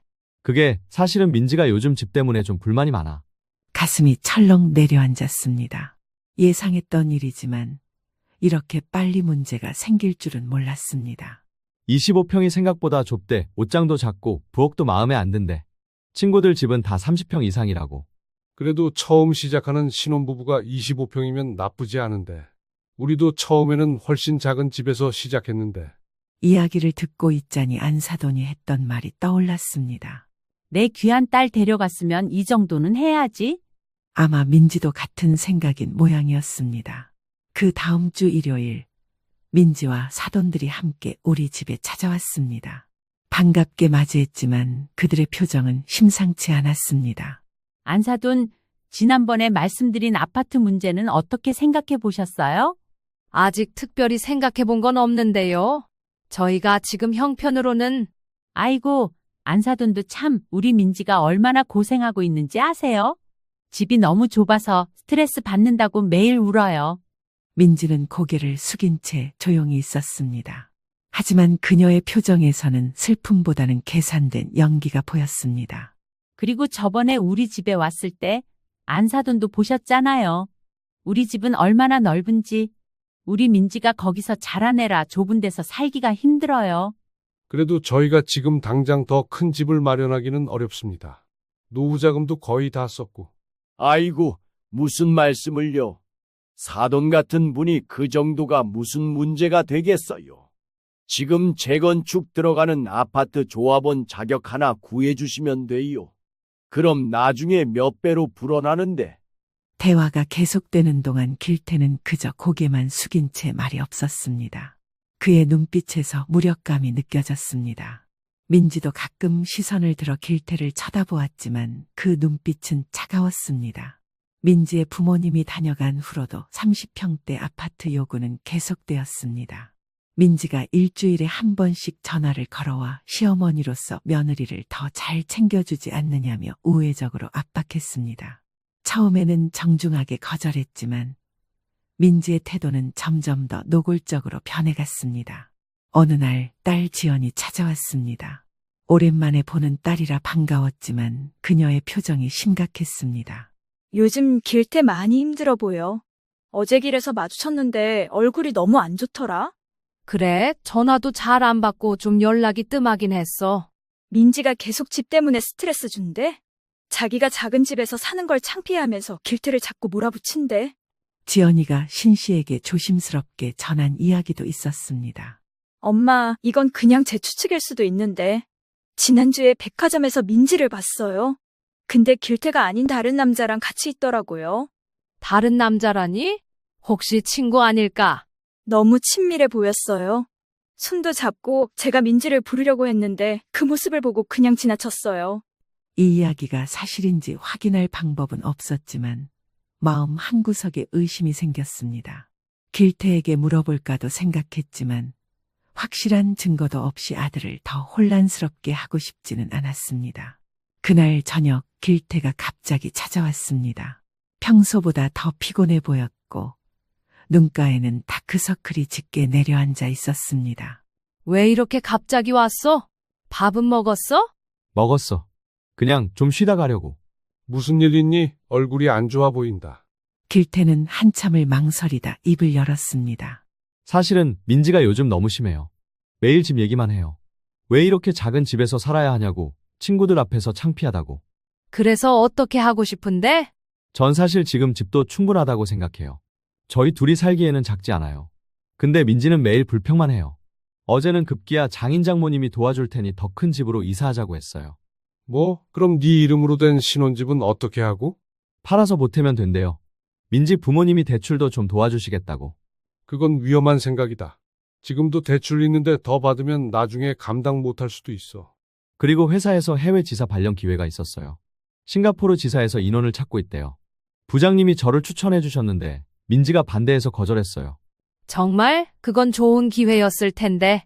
네, 민지가 한국을 떠나기 싫다고 해서요. 그리고 한국에 있어야 부모님 도움도 받을 수 있다고. 결혼 3개월째 설날이 다가왔습니다. 명절은 항상 가족이 모이는 소중한 시간이었습니다. 딸 지연이네 가족과 길태 부부가 모두 우리 집에 모이기로 했습니다. 신 씨는 오랜만에 올 아들과 딸을 위해 아침부터 음식을 했습니다. 지연이네 가족이 먼저 도착했고 길태와 민지는 점심 무렵에 왔습니다. 왔구나. 얼른 들어와. 안녕하세요, 어머님. 설날 인사드립니다. 민지는 겉으로는 공손했지만 그녀의 눈빛은 차가웠습니다. 길태는 여전히 피곤해 보였습니다. 식사 자리에서 지연의 남편이 길태에게 회사 일이 어떠냐고 물었습니다. 그냥 그래. 요즘 프로젝트가 많아서 좀 바빠. 바쁘긴 뭐가 바빠요. 야근도 별로 없으면서. 아니, 요즘 정말 바쁘다니까. 그러면 부장님한테 진급 얘기도 좀 해보라고요. 같은 회사 다니는 친구 남편은 벌써 과장 달았대요. 식사 자리가 갑자기 어색해졌습니다. 지연이 화제를 돌리려 했지만 민지는 계속해서 길태의 경제력과 직장 생활에 대해 불만을 토로했습니다. 식사 후 남자들은 거실에서 TV를 보고 있었고 여자들은 부엌에서 설거지를 하고 있었습니다. 그때 민지가 슬쩍 이야기를 꺼냈습니다. 어머님, 저번에 말씀드린 아파트 건 어떻게 생각해 보셨어요? 민지야, 우리가 이미 얘기했잖아. 지금 형편으로는 어렵다고. 하지만 어머님, 저희가 계속 그 좁은 집에서 살 순 없잖아요. 애도 가져야 하는데. 그래도 지금 집이 그렇게 나쁜 것도 아니고 첫 시작이니까 조금만 참으면. 참긴 뭘 참아요. 어머님은 이렇게 큰 아파트에 사시면서 며느리더러 좁은 집에서 참고 살라고 하세요? 말투가 갑자기 거칠어졌습니다. 지연이도 놀란 표정으로 민지를 쳐다보았습니다. 민지야, 우리가 이 집에 산 건 30년이 넘었어. 처음부터 이런 집에 산 게 아니라. 아니, 저 그런 말 듣고 싶지 않아요. 저는 지금 당장 현실이 힘든 거예요. 친구들 만나면 다들 좋은 집 사는데 저만 이렇게 초라하게 살아야 돼요? 무슨 말을 그렇게 하니? 잘 사는 사람만 있는 건 아니잖니? 그리고 두 사람 살기에 절대 좁은 집 아니야. 리모델링도 싹 했잖아. 이제 살기 시작한 지 몇 년 된 것도 아니고 계속 이런 식으로 이야기하면 나도 난감하다. 신 씨가 굳은 표정으로 이야기하자 민지는 하던 설거지를 멈추고 거실로 나가버렸습니다. 안 해주고 싶어서 그런 것도 아니고 이미 신혼집을 마련했고 원하는 대로 리모델링까지 해주었는데 틈만 나면 넓은 집을 마련해야 한다고 투정을 부리는 상황이 이해가 가질 않았습니다. 모든 상황을 지켜보던 지연이도 어이가 없었던 건지 할 말을 잃었던 건지 그저 코웃음만 치고 있었습니다. 결국 그날 설거지를 마치고 얼마 안 있다가 친정에도 가봐야 한다며 길태와 민지가 떠났습니다.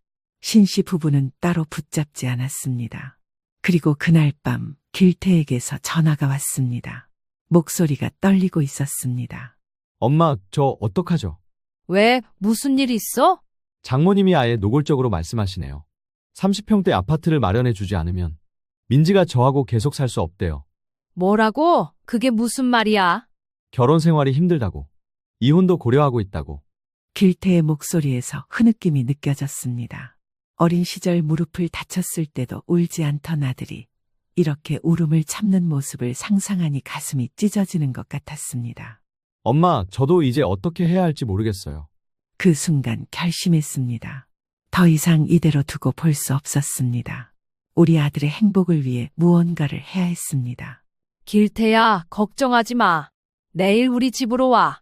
엄마가 다 해결해 줄게. 신 씨는 전화를 끊고 남편에게 상황을 설명했습니다. 신 씨의 이야기를 들은 신 씨 남편도 화가 나 있었지만 이성적으로 대처하려고 노력했습니다. 여보, 너무 감정적으로 대응하지 말자. 잘 생각해보고 행동해야 해. 알아요. 하지만 더 이상 두고 볼 수는 없어요. 우리 아들이 저렇게 괴로워하는데. 그날 밤 남편과 오랜 시간 대화를 나눴습니다. 여보, 이대로 가다가는 길태가 완전히 망가질 것 같아. 우리가 뭔가 해야 할 것 같은데. 저도 그 생각이에요. 하지만 어떻게 해야 할지 모르겠어요.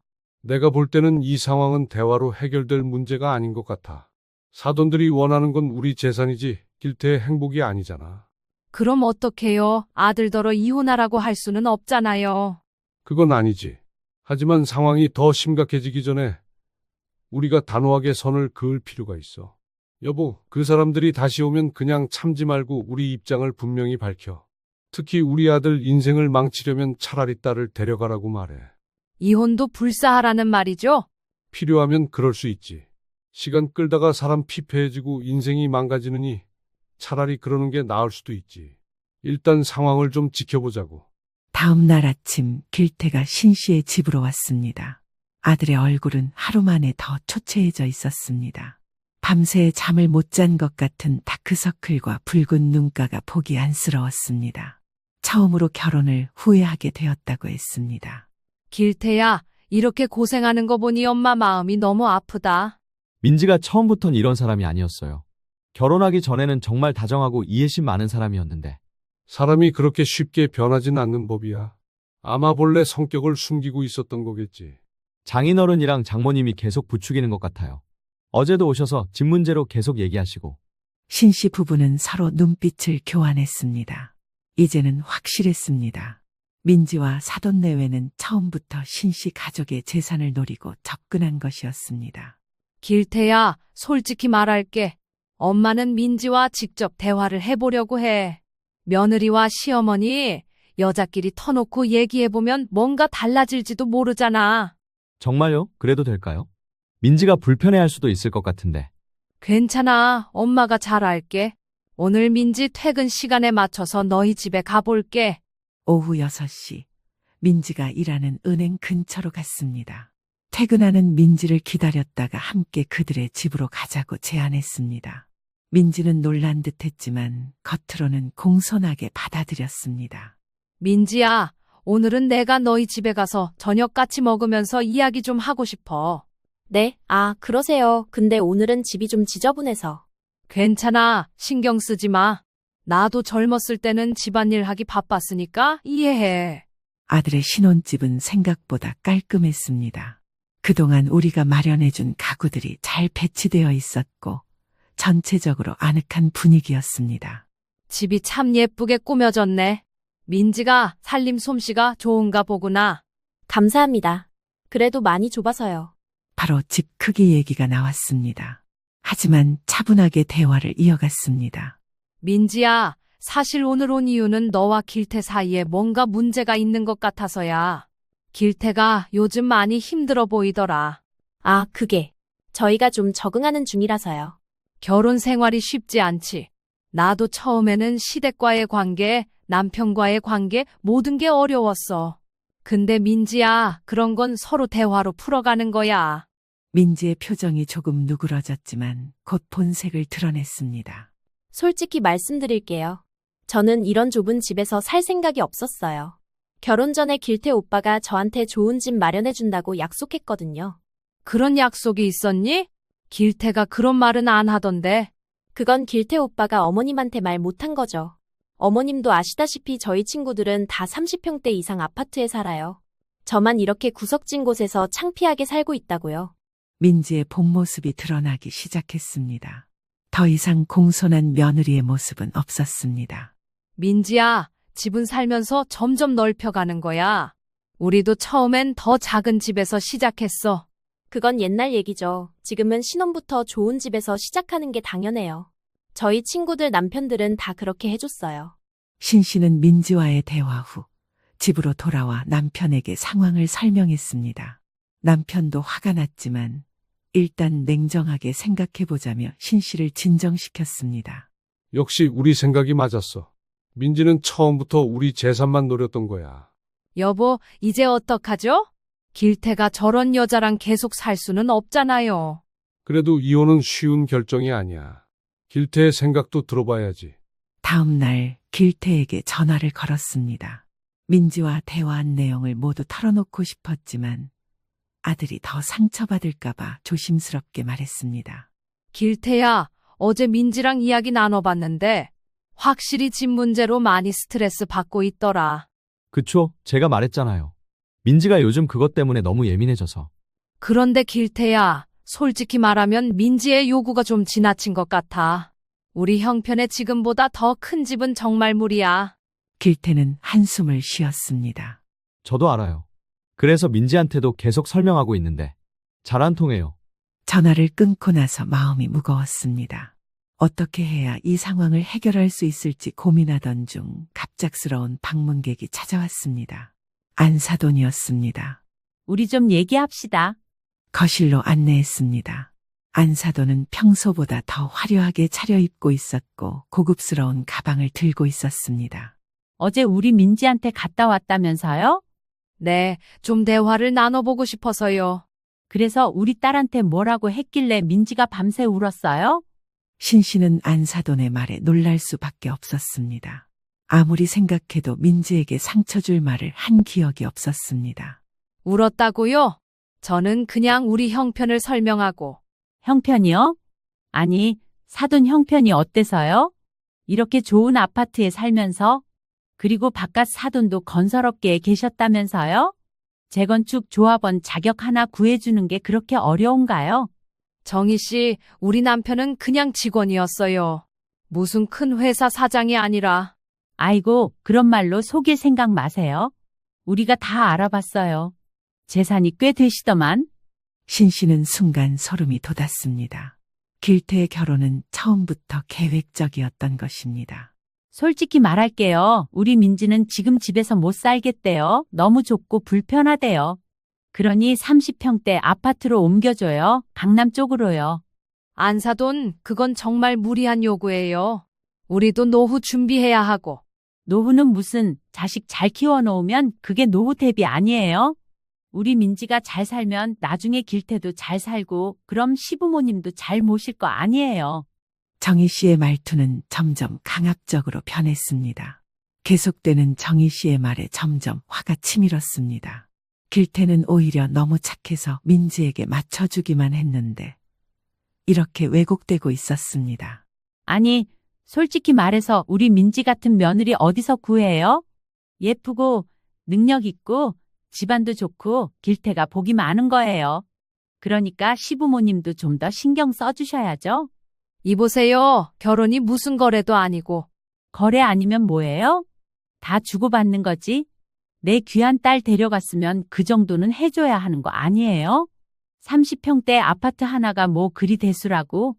정희 씨는 더욱 강압적으로 말했습니다. 아무튼 이번 주까지 답 주세요. 강남 쪽 30평대 아파트 언제 구해줄 수 있는지. 안 그러면 우리 민지가 길태랑 계속 살기 힘들대요. 정희 씨가 떠난 후 이날 저녁 길태에게 전화가 왔습니다. 민지가 짐을 싸고 있다고 했습니다. 엄마, 민지가 짐을 쌌어요. 친정으로 가겠대요. 뭐라고? 왜? 어제 장모님이 다녀가신 후로 계속 울면서 짐을 싸기 시작했어요. 더 이상 이렇게는 못 살겠대요. 시부모가 자기를 인정해주지 않는다고. 사돈들이 다시 찾아왔습니다. 이번에는 민지까지 함께였습니다. 민지는 큰 가방을 들고 있었고 눈가가 붉었습니다. 이제 어떻게 하실 거예요? 우리 민지가 이렇게 고통받는 걸 가만히 보고만 계실 건가요? 무슨 고통을 받는다는 거죠? 오히려 우리 아들이 계속 민지를 위해 참아왔어요. 어머님, 저는 정말 이렇게 사는 게 너무 힘들어요. 제 친구들은 다 좋은 집에 살고, 좋은 차 타고, 저만 이렇게. 그 순간 신 씨는 더 이상 참을 수 없었습니다. 시어머니로서 그리고 무엇보다 어머니로서 저는 분노했습니다. 민지야, 그렇게 불만이 많으면 결혼을 왜 한 거니? 처음부터 계획이 있었던 거지? 우리 재산 노리고? 이보세요. 무슨 말씀을 그렇게 하세요? 우리 민지가 무슨 죄가 있다고. 안사돈, 이제 그만 연기하세요. 다 알고 있어요. 처음부터 우리 재산만 노렸다는 것. 뭐라고요? 무슨 망발을. 영자 씨는 더 이상 참을 수 없었습니다. 우리 아들을 그렇게 갖고 싶으면, 우리 재산을 그렇게 탐내면 차라리 다 가져가세요. 대신 우리 아들 인생 망치지 말고 돌려보내세요. 뭐라고요? 아니면 그 귀한 딸 다시 데려가세요.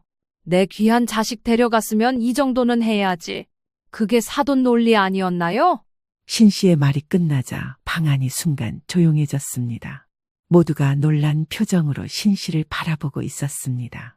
그동안 참았던 분노가 한꺼번에 터져나왔습니다. 우리 아들 인생 망치지 말고 당신 내 딸 데려가세요. 우리는 아들 행복이 더 중요해요. 안사돈의 얼굴이 창백해졌습니다. 이런 반응을 전혀 예상하지 못했던 것 같았습니다. 민지도 당황한 표정이었습니다. 이게 무슨, 정말 그런 식으로 나오실 거예요? 네, 이제 더 이상 참을 수 없어요. 우리 아들을 이렇게 괴롭히는 걸 더는 지켜볼 수 없어요. 안사돈은 민지를 데리고 서둘러 나가려 했습니다. 문 앞에서 마지막으로 돌아보며 말했습니다. 이렇게 끝내면 후회할 거예요? 안사돈. 아니요, 오히려 이제서야 제대로 시작할 것 같네요. 곧 사돈 사이가 끝날지도 모르니 미리 인사드리겠습니다. 빠른 시일 내에 해결 봤으면 좋겠네요. 더 이상 시간 끌 것 없이. 그들이 떠난 후 길태는 소파에 주저앉아 한동안 말이 없었습니다. 아들의 어깨를 토닥이며 위로했습니다. 괜찮아, 길태야. 엄마가 다 해결할게. 엄마, 이게 정말 최선일까요? 그래, 이게 최선이야. 네가 이렇게 고통받는 모습을 더는 볼 수 없어. 민지와 안사돈이 떠난 후 길태는 신씨 집에서 지내기 시작했습니다. 처음에는 아무 말 없이 멍하니 있었지만 시간이 지나면서 조금씩 평온을 찾아가는 듯했습니다. 그동안 민지에게 얼마나 시달렸는지 이제야 제대로 이야기하기 시작했습니다. 엄마, 민지가 매일 밤 다른 집 자랑하면서 나를 무시했어요. 다른 남자들은 와이프한테 30평대 아파트는 기본으로 해준다면서. 그동안 많이 힘들었겠구나. 왜 엄마한테 말하지 않았어? 창피했어요. 결혼한 지 몇 개월 만에 이런 문제가 생기다니. 제가 남자로서 무능해 보일까봐 말 못했어요. 네가 무슨 잘못이 있니? 그 사람들이 처음부터 계획적으로 접근한 거야. 민지가 떠난 지 일주일이 지났지만 연락은 없었습니다. 다만 민지의 변호사라는 사람에게서 전화가 왔습니다. 이혼과 위자료 청구에 대한 이야기였습니다.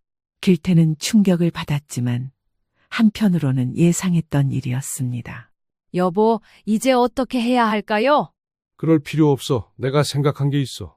남편은 예전부터 신중한 사람이었습니다. 감정적으로 대응하기보다는 항상 차분하게 문제를 해결하는 편이었습니다. 그가 짧게 말한 것을 보니 이미 계획이 있는 듯했습니다. 다음 날 아침 남편은 서류 가방을 들고 나갔습니다. 오랜만에 정장을 차려입은 모습이 퍽 근사했습니다. 어디 가느냐고 물었지만 그저 웃으며 조금만 기다려라고만 했습니다. 그날 저녁 남편이 돌아왔을 때 딸 지연이도 함께 왔습니다. 세 사람이 거실에 모여 앉았습니다. 여보, 길태야. 내가 오늘 은행과 변호사 사무실에 다녀왔어. 은행이요? 무슨 일로요? 우리 재산을 정리했어. 앞으로 일이 어떻게 될지 모르니까. 아빠가 저한테 전화해서 같이 가자고 하셔서 함께 갔다 왔어요. 엄마, 아빠가 정말 대단한 일을 하셨어요. 무슨 일인데요? 만석은 서류 가방에서 몇 가지 서류를 꺼냈습니다. 공증, 서류와 통장들이었습니다. 우리 집 재산을 두 부분으로 나눴어. 하나는 우리 노후 자금이고 나머지는 길태와 지연이가 나눠 가질 몫이야. 그런데 길태 몫은 일단 신탁으로 묶어놨어. 신탁이요? 그래, 3년간 길태가 직접 손대지 못하게 했어. 민지가 위자료나 재산 분할을 요구해도 길태 명의로 된 재산이 거의 없으니 가져갈 게 없지. 아버지, 걱정 마, 법적으로 문제없게 다 처리했어. 우리 신혼집도 오늘 내 명의로 돌려놨고. 신 씨는 남편의 행동에 정말 놀랐습니다. 남편은 이미 한 발 앞서 생각하고 있었던 것입니다. 그의 신중함과 지혜에 새삼 감동했습니다. 여보, 정말 대단해요. 그런데 이게 합법적인 거예요? 아빠가 변호사랑 다 상담하셨대요. 결혼 3개월 만에 이혼하려는 상황이고 그동안 민지가 보인 행동들을 증거로 제시하면 재판에서도 유리하대요. 특히 결혼 생활이 이렇게 짧은 경우에는 재산 분할 청구권이 제한된다고 하더라고요. 길태는 잠시 생각에 잠겼다가 입을 열었습니다. 이렇게 해도 될까요? 뭔가 너무 비겁한 것 같기도 하고. 길태야, 이건 비겁한 게 아니야. 우리 가족을 지키는 거야. 민지와 그 부모님은 처음부터 우리 재산만 노리고 접근한 거라고. 민지가 떠난 지 2주일 후 예상대로 사돈들이 우리 집을 찾아왔습니다. 이보세요들, 우리가 이렇게 된 걸 정말 안타깝게 생각합니다. 그래도 애들 문제니까 어른들이 잘 해결해야죠. 그러게요. 근데 해결할 게 뭐가 있나요? 이미 민지가 짐을 싸서 나갔는데. 그래도 결혼한 사이인데 그렇게 끝낼 수는 없잖아요. 우리 민지가 좀 성격이 급해서 그랬지. 마음은 정말 착한 애예요. 착한 마음으로 30평대 아파트를 요구한 건가요? 아이고, 그건 내가 잘못했어요. 내가 너무 욕심을 부렸나 봐요. 그래도 민지는 정말 길태를 사랑해서 결혼한 거예요? 그들의 태도가 갑자기 누그러진 것이 의아했습니다. 무슨 꿍꿍이가 있는지 의심스러웠습니다. 사실 우리가 변호사랑 상담을 해봤는데 결혼 3개월 만에 이혼하면 민지한테도 좋을 게 없대요. 그래서 한 번 더 생각해보자고 왔어요. 그래요. 우리도 변호사랑 상담했는데 이런 경우 사기 결혼으로 고소할 수도 있다던데요. 그 말에 민지 부모님의 표정이 굳어졌습니다. 서로 잠시 눈치를 보다가 안사돈이 말을 이었습니다. 아이고, 무슨 사기 결혼이에요? 그냥 서로 안 맞아서 그런 거지? 그래도 한 번 더 기회를 줘보는 게 어떨까요? 싫은데요. 이미 못 볼 꼴 다 봐놓고 무슨 기회요? 이미 수도 없이 드렸습니다. 왜 안 되는지 설명도 충분히 드렸을 뿐더러 따로 민지 찾아가서 이야기도 해봤습니다. 이것도 부족합니까? 신 씨가 딱 잘라 말하자 민지와 사돈들은 할 말이 없었는지 그 자리에 한참을 서 있다 한숨을 내쉬고는 그대로 나가버렸습니다. 그리고 그들은 더 이상 연락을 해오지 않았습니다. 그리고 얼마 뒤 변호사를 통해 공식적인 이혼 절차가 시작되었습니다. 민지 측에서는 위자료와 재산 분할을 요구했지만 신 씨의 남편 강 씨가 이미 준비를 해둔 덕분에 큰 손해 없이 진행될 수 있었습니다. 엄마, 아빠, 정말 감사해요. 제가 미처 생각하지 못한 부분까지 다 챙겨주셔서. 당연한 일이지. 부모가 자식을 지켜주는 건 당연한 거야. 그래. 앞으로는 좀 더 신중하게 살면 돼. 이번 일이 평생 교훈이 될 거야. 이혼 절차가 진행되는 동안 길태는 다시 활기를 찾아갔습니다. 회사 일에 더 집중하고 취미 생활도 다시 시작했습니다. 민지와 함께였을 때는 늘 위축되어 있었는데 이제는 자신감을 되찾은 모습이었습니다. 어느 날 길태가 웃으며 집에 들어왔습니다. 엄마, 오늘 회사에서 승진 제안을 받았어요. 해외 지사로 발령 날 수도 있대요. 정말 축하해. 그래서 어떻게 할 거야?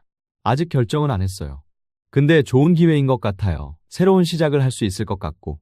그래, 좋은 기회다. 환경을 바꾸는 것도 때로는 필요하지.